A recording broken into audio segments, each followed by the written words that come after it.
níjọba ìbílẹ̀ Ọ̀dẹ́dá nípínlẹ̀ Ògùn.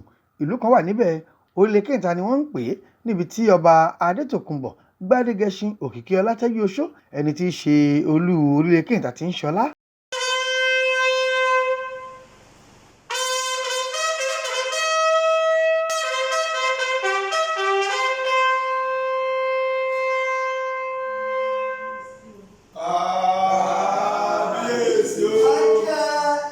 Láàfin Ọba Alaye ní tẹlifíṣàn Àlórè fáwọn ọmọ Yorùbá tún lọ nípa ọ̀rọ̀ Olóyè Sunday Adéyẹmọ, ẹni tí gbogbo ayé tún mọ̀ sí Sunday Ìgbòho.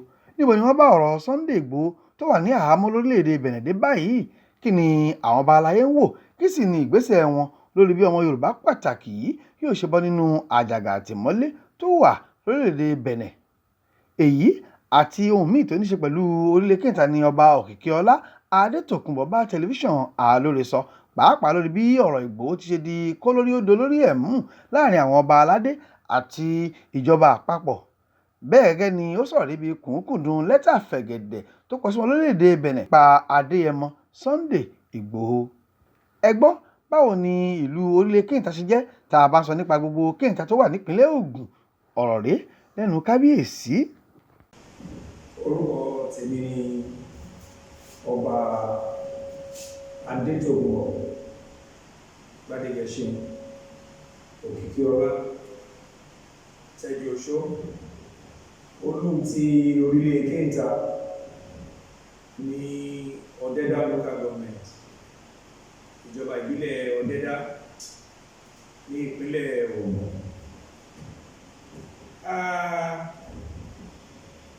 Ọ̀rọ̀ Olóyè Sunday Ìgbòho kìí ṣe bá ti dáwọ́rọ̀, kìí ṣe bá gbàgbé ṣùgbọ́n ṣe mọ̀ pé àwọn bàbá ní tí igi bá rèlúgi torí ẹ̀ la máa ń kọ́kọ́ gbé kúrò. Ìyẹn ló fà á tí gbogbo ẹ̀kọ́ ṣiṣẹ́ rí bó ṣe rí. Kìí ṣe pé bóyá agbàgbé tàbí pé ìrẹ̀wẹ̀sì ti bá wa lórí ẹ̀. Tẹ́ bá mọ̀ pé bébí ṣe máa ń sọ látìgbà tí mo ti máa ń sọ pé a lè achieve nǹkan tá a fẹ́ achieve láì ní jàgídíjàgan nínú, láì ní ìjà nínú, tí ò ní sí wàhálà, tí ò ní síta. Orí ìyẹn dẹ̀ ni mo sì dúró lé lórí. Torí tẹ́ bá wò dáadáa, èmi gẹ́gẹ́ bí ẹnìkan mi ò fìgbà kan deny Olóyè Sunday Ìgbòho. Mo mọ̀, mi lè sọ pé mi mọ̀, mo dẹ̀ mọ̀, mímọ̀ tí mo mọ̀ mi ò padà lẹ́yìn ẹ̀. Mo dẹ̀ ń sa gbogbo ipá tí mo mọ̀ pé mo lè sà níwọ̀nba tèmi láti pé kí Ọlọ́run ọlọ́ba lọ́jọ́ èní tó bá wa jẹ́ kó kúrò níbi tí ó wà yẹn. So dínà yẹn kò sẹ́ni kò sọ́ba tó padà lẹ́yìn ẹ̀. A lot of ọba ní o lè sọ̀rọ̀, kì í ṣe pé bóyá wọn support nǹkan tó ń ṣe, ṣùgbọ́n ẹ̀yin náà mọ̀ pé ìjọba amúnimóògùn ni wọ́n, especially tó bá lọ jẹ́ pé nínú ìlú tó wà ó wá lọ jẹ́ ibi tí ìwọ àti ìjọba yẹn tẹ́ lọ́dọ̀ jẹ́ opposition, bóyá òun sọ́pọ̀tì gọ́ọ̀mẹ̀ntì tó gbàjọba yẹn du ipò tí àwọn yẹn ò wọlé, tàbí òun gbégbèsè láti sọ́pọ̀tì gọ́ọ̀mẹ̀ntì ní against gọ́ọ̀mẹ̀ntì tó wà lórí oyè ní ìsìn, wọ́n á bá ẹja o. Èèyàn ò dẹ̀ kí ń bàjọba jà ó win. Gọ́ọ̀mẹ̀ntì ń pa wa ní ẹni ìjọba tó bá ti wà lórí àlééfà òun ni ọ̀rẹ́ ọba. Bó ṣe yẹ kó rí ni mò ń sọ fún yín yẹn, láìsí àtúnwí asán. Ìjọba tó bá ti wà lórí àlééfà ló yẹ kí ọba support. Gbogbo olóṣèlú pátá ló yẹ kó jọ́rẹ̀ ọba ọgbọ́dọ̀ ló ní apá kan ó dá papọ̀ sí. O gbọ́dọ̀ níjọba kan lórí àlééfà sí kó wá máa support ìjọba tó lòdì sí ìjọba àbí ìjọba àbí olóṣèlú kejì at the detriment of the sitting government kó tiẹ̀ tí wọ́n máa ṣe hàn ohun tó tàbùkù èèyàn ni. So bó ṣe rí nìyẹn, àfi Olóyè Sunday Igboho sílẹ̀ o.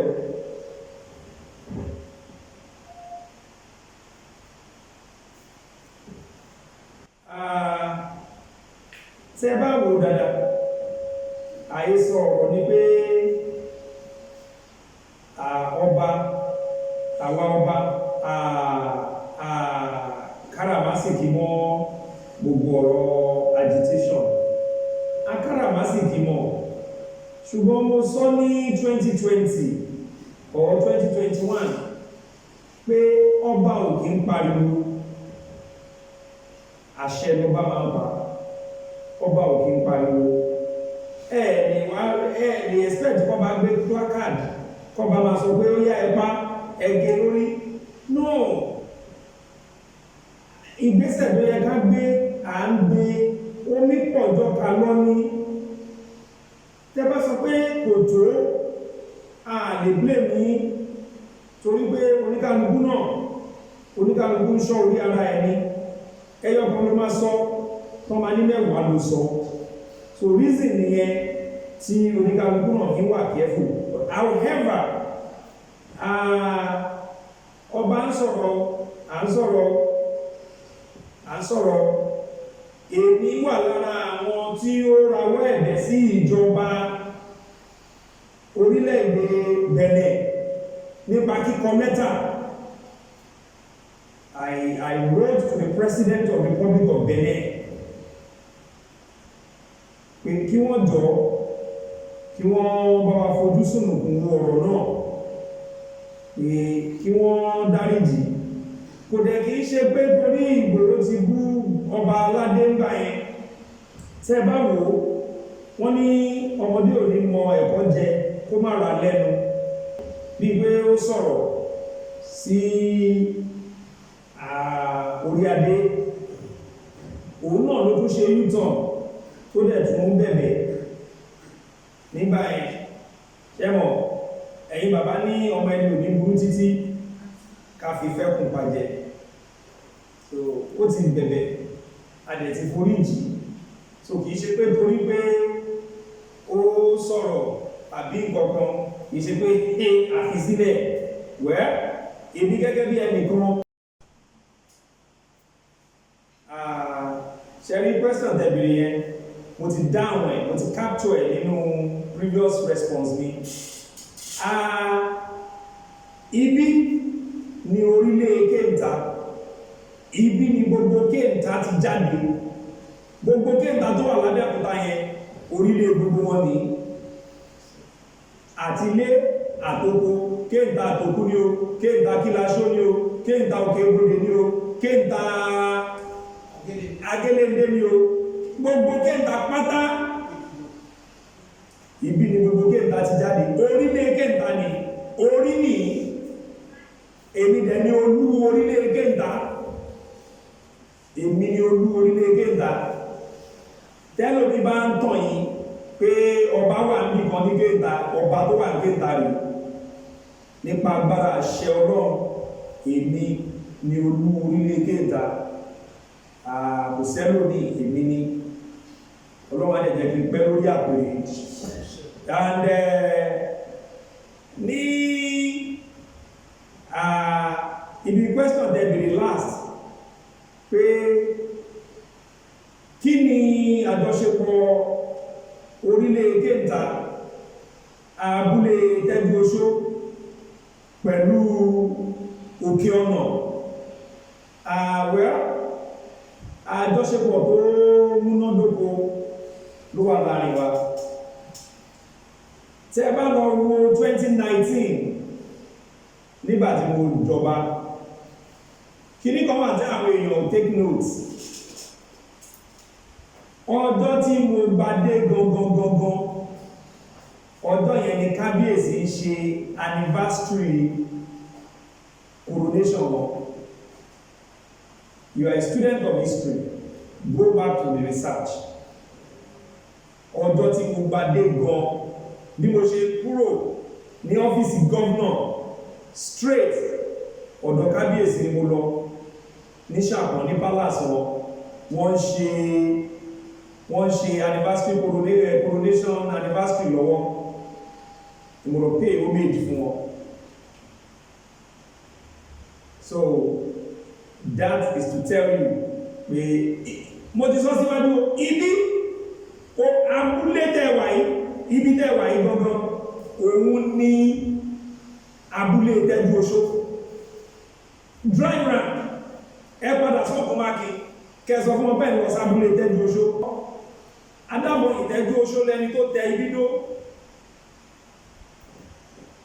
adábọ̀ Tejuoso ló tẹ bí ìdó òun ló bí Owólọlá Tejuoso Owólọlá Tejuoso ló bí Gbàdàmọ́sí Tejuoso Gbàdàmọ́sí Tejuoso ló bí Títílayọ̀ Àjàní Tejuoso Títílayọ̀ Àjàní Tejuoso ló bí èmi Ọba Adetokunbo Tejuoso. So ẹni tó bá ní ẹ̀ẹ̀mí ìṣọmọ Tejuoso àbí kò rújú bí mo yẹ ṣàlàyé ẹ̀fún ló ṣe rí yẹn ẹ bèèrè lọ́wọ́ anybody ẹni tó bá ní tàn ní ìkó wá sọ ọ́ I'm saying it in the open abúlé Tejuoso lẹ́wà yìí ibi ni gbogbo Tejuoso ti jáde adámọ̀ Tejuoso yẹn ló dẹ̀ dá gbogbo Kenta sílẹ̀ òun ló dá orílẹ̀ Kenta yìí sílẹ̀ ibi ni gbogbo Kenta ti jáde pátápátá ní tilé gbogbo orílẹ̀ Kenta lẹ́wà yìí. So gbogbo èyí tó máa ń sọ yẹn àhesọ lásán ni mo kà sí èyí táwọn ológun nílẹ̀ ṣe yẹn mo ti gbé ìgbésẹ̀ lábẹ́ òfin bí mo ṣe sọ síwájú. Mo kọ́kọ́ gbé wọn lọ sí ọ̀dọ̀ ọlọ́pàá tó ga jùlọ ní ìpínlẹ̀ Ògùn wọ́n dẹ̀ jẹ́ kó yé wọn kódà wọ́n ní kó sign undertaking lọ́dọ̀ àjọ ọlọ́pàá tó ga jùlọ ní ìpínlẹ̀ Ògùn wọ́n sign undertaking pé láyé àwọn òtúnjẹ́ dé ààfin ni wọ́n ìláyé àwọn òtúnjẹ́ dé ààfin ni wọ́n ọ̀gá ọlọ́pàá dẹ̀ sọ fún wọn wọ́n sọ fún wọn ní pé kọ́ tọlọ́pọ̀ rí pé wọn òtúnjẹ́ dé bí wọ́n jẹ́ kó yé wọn pé ọba ni ní so pé ẹni ẹ̀fì jẹbaálẹ̀ mo jẹbaálẹ̀ 3 years ago after 3 years tí mo jẹbaálẹ̀ ni mo jọba mo wá jọba tán after 2 years ẹwálé ẹyọ mímípò baálẹ̀ ẹnu ọmọ ò bá pé kí bàbá òun pàdé mọ́ ṣùgbọ́n tí má fẹ́ sọ̀rọ̀ bí ọba màá lẹ́nu ògbárú ẹ̀ ọwọ́ ọmọ òrùn ṣùgbọ́n olóògùn ni àwọn ni wọ́n ń ṣe gbogbo ètẹ́rí yẹn kódà wọ́n wá lẹ ìwé mọ́ ààfin bí ní palace mímí pé àwọn yọmí ní ipò baálẹ̀ mo dẹ̀ rẹ́rìn torí lákọ̀ọ́kọ́ èmi ò kìí ṣe baálẹ̀ ọba lè ní èmi ni olú orílẹ̀ Kenta àti ilé àtòkò àtẹn tó fẹ́ àtẹn tí ò fẹ́ èmi ni olú orílẹ̀ Kenta. So àpèrè àwọn bàbá ńlá mi mo dẹ̀ máa ń sọ ní anytime tí bá ní opportunity láti sọ ìran karùn-ún lè ní tí mo jókòó yìí adábọ̀yìn òun ló bí Owólọlá òun ló bí Gbàdàmọ́sí tí wọ́n mọ̀ sí bàbá Sẹ́ráfù ṣẹmọ̀gbódì mẹ́ta adábọ̀yìn Owólọlá Gbàdàmọ́sí ìyẹn bàbá Sẹ́ráfù ló bí Títílayọ̀ Àjàní tó jẹ́ bàbá tèmi